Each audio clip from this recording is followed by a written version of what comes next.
नमस्कार, आप देख रही हैं नेक्स्ट 9 न्यूज़ पॉलिटिकल बाइट और आपके साथ मैं हूं क्रांति सिंह। कांग्रेस और पायलट क्यों एक दूसरे को नहीं छोड़ रहे? सचिन को झेलने पड़ेंगे 5 नुकसान, 15 समर्थक विधायकों को क्या है खतरा? ये तमाम सवाल आपके मन में भी उठ रहे होंगे और ये तमाम सवाल इन दिनों चर्चा का विषय बना हुआ है। तो चलिए इन्हीं सवालों का जवाब आज के इस खास रिपोर्ट के मद्देनजर हम आपको बताने की पूरी कोशिश करेंगे। जैसे जैसे 11 जून नजदीक आ रही है, सचिन पायलट के कांग्रेस छोड़कर नई पार्टी बनाने की चर्चाओं को बल मिल रहा है। खुद पायलट की ओर से इस बारे में कुछ नहीं कहा जा रहा, लेकिन उनके करीबी और कांग्रेस के बड़े नेताओं का मानना है कि सचिन की मजबूरी है कि अब उन्हें कांग्रेस में ही रहना पड़ेगा। वहीं कांग्रेस के लिए भी पायलट को पार्टी में बनाए रखना बेहद जरूरी है। खास बात यह है कि पायलट के समर्थक विधायक भी नहीं चाहते कि वे कांग्रेस छोड़ें और ना ही गांधी परिवार और सेंट्रल लीडरशिप पायलट का जाना अफोर्ड कर सकती है। यही वजह है कि कर्नाटक चुनाव के बाद दिल्ली में गहलोत पायलट का झगड़ा खत्म करने की कवायद तेज हुई। यही कारण है कि पायलट अब तक कांग्रेस में बने हुए हैं। अगर पायलट को कांग्रेस छोड़कर जाना होता तो अब तक वे निर्णय कर चुके होते। क्या पार्टी छोड़ने से पायलट को फायदा होगा? क्या कांग्रेस हाईकमान और गांधी परिवार ऐसी स्थिति के लिए तैयार है? पायलट खेमे के विधायक ऐसा क्यों नहीं चाहते? पायलट नई पार्टी बनाने की स्थिति में क्यों नहीं है? चलिए इन सवालों के साथ हम आपको कुछ जवाब बताते हैं। 2 दिन पहले कांग्रेस के प्रदेश प्रभारी सुखजिंदर सिंह रंधावा का बयान आया कि दिल्ली में हमने 4 घंटे बैठकर अलग अलग चर्चा की।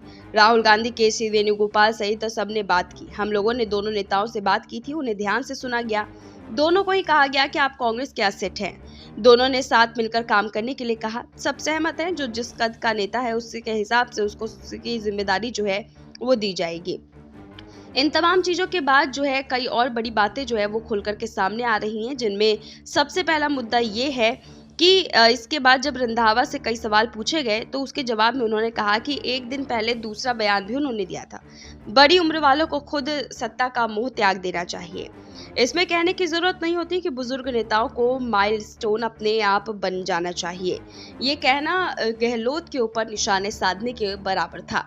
रंधावा के बयानों से साफ है कि गांधी परिवार और कांग्रेस की सेंट्रल लीडरशिप राजस्थान में कांग्रेस की उम्रदराज होती फर्स्ट लाइन के बाद पायलट को ही भविष्य का चेहरा मानती है। ऐसे में अगर 2023 के चुनाव के बाद कांग्रेस की सरकार रिपीट होती है तो गहलोत को अब तक दिए गए मौकों का हवाला देकर पायलट को सीएम बनाने की पूरी संभावना है। इस संभावना को इसलिए बल मिलता है क्योंकि पिछले साल कांग्रेस हाईकमान गहलोत को राष्ट्रीय अध्यक्ष बनाकर पायलट को सीएम की कुर्सी सौंपना चाहता है। इसके बाद गहलोत पायलट के बीच तेजी से बढ़ती कटुता के कारण कई मौके ऐसे आए जब गहलोत खेमे में पायलट पर कार्रवाई का दबाव बनाया, लेकिन हर बार सेंट्रल लीडरशिप की ओर से गहलोत के साथ पायलट को भी कांग्रेस के लिए असेट बताया गया। यही कारण रहा है कि अपनी ही सरकार के खिलाफ अनशन और पदयात्रा जैसी घटनाक्रमों के बावजूद दिल्ली ने पायलट पर कार्रवाई करना तो दूर, नोटिस तक नहीं भेजा। इस बात को पायलट भी समझते हैं कि अगर वे पार्टी में बने रहेंगे तो उनके लिए भविष्य अच्छा है और यदि पार्टी छोड़ दी तो सीएम भी नहीं बन पाएंगे।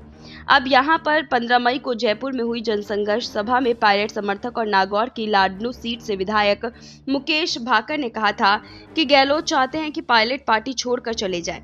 हम नहीं कह जाएंगे, यहीं रहेंगे, इनकी छाती पर मूल दलेंगे।